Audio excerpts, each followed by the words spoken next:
अस्सलाम वालेकुम। बिस्मिल्लाहिर्रहमानिर्रहीम। रब्बि इश्रह ली सदरी व यस्सिर ली अमरी वहलुल उक़दतम मिन लिसानी यफ़क़हू क़ौली। सबसे पहले बल्ले के निशान के फ़ैसले पर नज़रसानी अपील जो तहरीक इंसाफ की तरफ से सुप्रीम कोर्ट में दायर की गई थी उसकी समाअत से मुताल्लिक़ आपको बताएंगे।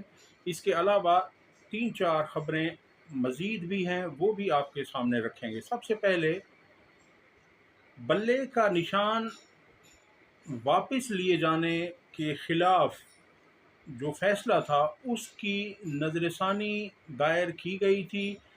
हामिद खान और बैरिस्टर अली ज़फ़र इस नज़रसानी अपील के सिलसिले में सुप्रीम कोर्ट में काज़ी फ़ायज़ ईसा के सामने पेश हुए।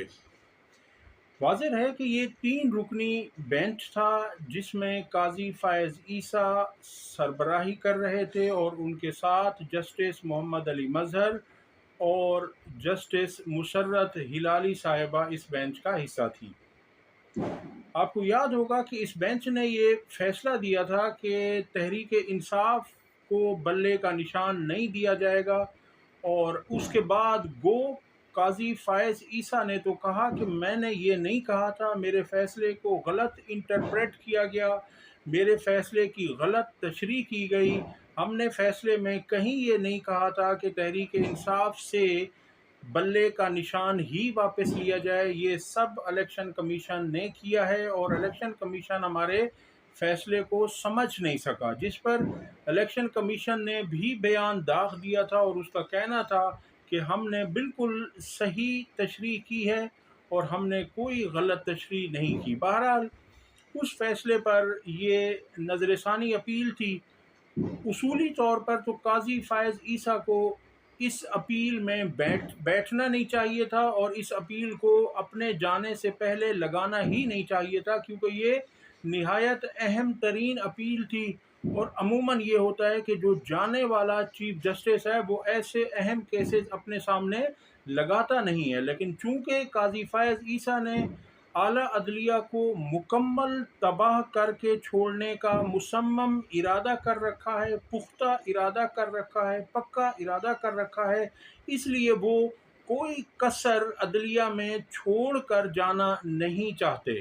तो उन्होंने इस केस को अपने सामने लगाया और आपके सामने रखता हूँ कि हुआ क्या है।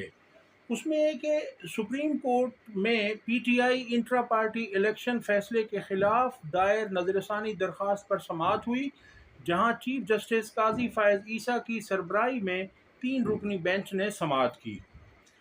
हामिद खान ने दलाइल देते हुए मामले की समाअत के लिए लार्जर बेंच तश्कील देने की इस्तदा की और कहा कि ये केस लार्जर बेंच की तश्कील के लिए कमेटी को भेजा जाए। वाज़ेह है कि प्रैक्टिस एंड प्रोसीजर कमेटी कायम की गई, तो तहरीक इंसाफ के वकील हामिद खान का कहना था कि क्योंकि ये केस पहले जो है वो जो 13 रुकनी सुप्रीम कोर्ट का बेंच है जिसने 12 जुलाई को फैसला दिया था, तो ये उसके सामने इसकी समाअत हुई है। तो यहाँ पर 3 रुकनी बेंच से बड़ा बेंच यानी लार्जर बेंच तश्कील दिया जाए, ये हामिद खान ने अपील की, रिक्वेस्ट की। चीफ जस्टिस ने रिमार्क्स दिए कि ये नज़रसानी का मामला है और हमने कानून को देखना है। नज़रसानी दरख्वास्त में अदालती फैसलों की कानूनी हैसियत पर सवालात उठाए जाते हैं। आपने इस पॉइंट को पहले क्यों नहीं उठाया, अब आप केस को चलाएं। इस पर हामिद खान ने कहा कि अदालत सुन्नी इत्तेहाद कौंसिल और इलेक्शन कमीशन केस के फैसले का पैराग्राफ देख ले। यानी हामिद खान ने चीफ जस्टिस से कहा कि इस फैसले का आप पैराग्राफ देखें, तो इस पर चीफ जस्टिस बोले कि वो फैसला हम क्यों देखें, ये और मामला है, वो अलग मामला था। हामिद खान ने कहा कि मौजूदा 3 रुकनी बेंच केस नहीं सुन सकता क्योंकि सुन्नी इत्तेहाद कौंसिल के केस में 13 रुकनी बेंच फैसला दे चुका है। काज़ी फ़ायज़ ईसा ने रिमार्क्स दिए कि मखसूस नशिस्तों के केस में नज़रसानी ज़ेर इल्तवा है, हम कोई ऐसा फैसला नहीं देखेंगे جس پر نظر ثانی کی اپیل زیر التوا ہے۔ اس پر حامد خان نے چیف جسٹس قاضی فائز سے مکالمہ کرتے ہوئے کہا کہ ہم ایسے شخص کے سامنے دلائل نہیں دے سکتے جو ہمارے متعلق اتنا متعصب ہو، ایک ایسے بینچ کے سامنے دلائل نہیں دے سکتا جس کا سربراہ جانبدار ہو۔ قاضی فائز عیسیٰ نے پوچھا کہ میں آپ کو مجبور نہیں کر سکتا، آپ کیس چلانا چاہتے ہیں یا نہیں؟ تاہم حامد خان نے پھر کہا کہ کسی جماعت سے انتخابی نشان چھین کر بنیادی حق سے اسے محروم کرنا خلاف آئین ہے۔ میں موجودہ بینچ کے سامنے دلائل دینا ہی نہیں چاہتا، کیس کے لیے نیا بینچ بنے گا تو دلائل دوں گا۔ بعد ازاں سپریم کورٹ نے پی ٹی آئی کی بلے کا انتخابی نشان واپس لینے کے فیصلے پر نظر ثانی کی درخواست خارج کر دی۔ اس کے بعد پھر حامد خان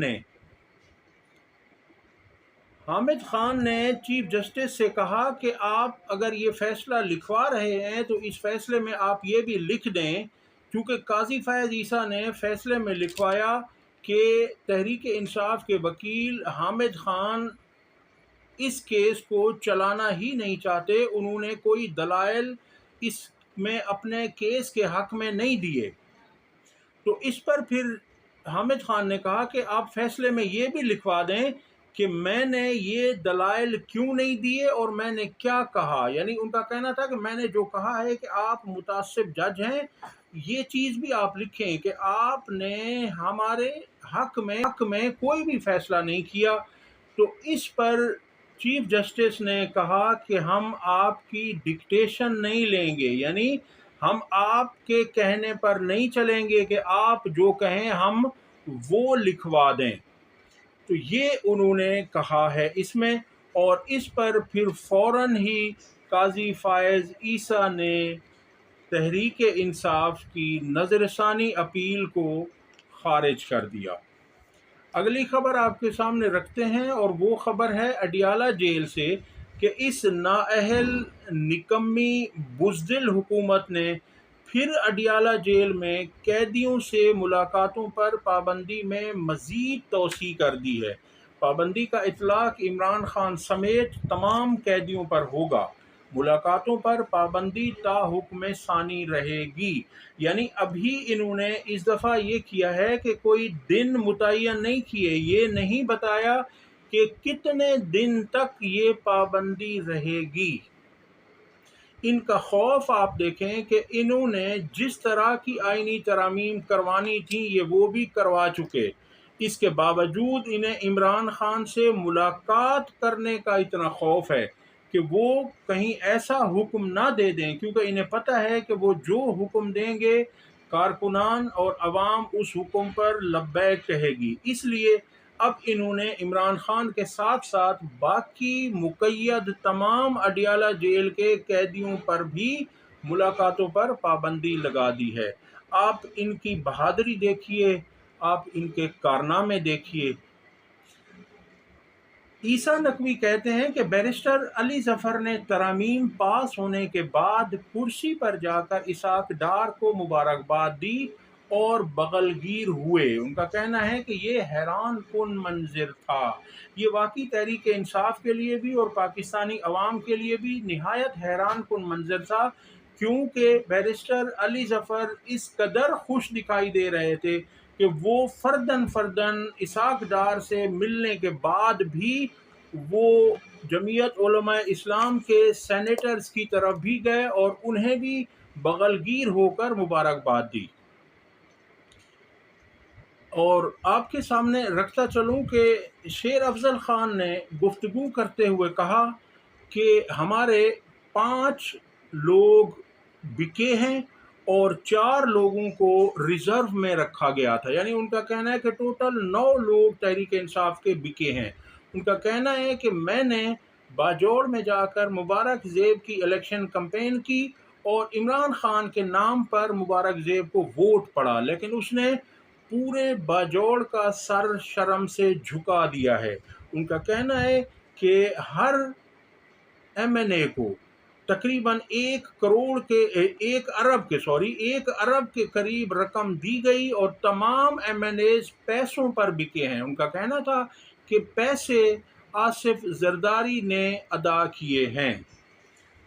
और अगली खबर आपके सामने रखते हैं कि इसहाक डार ने असम्बली में तरमीम पास होने के बाद कई मरतबा बेशर्मी, ढिठाई और बेगैरती से कहा कि अल्लाह के फजल से आईनी तरमीम पास हो गई हैं।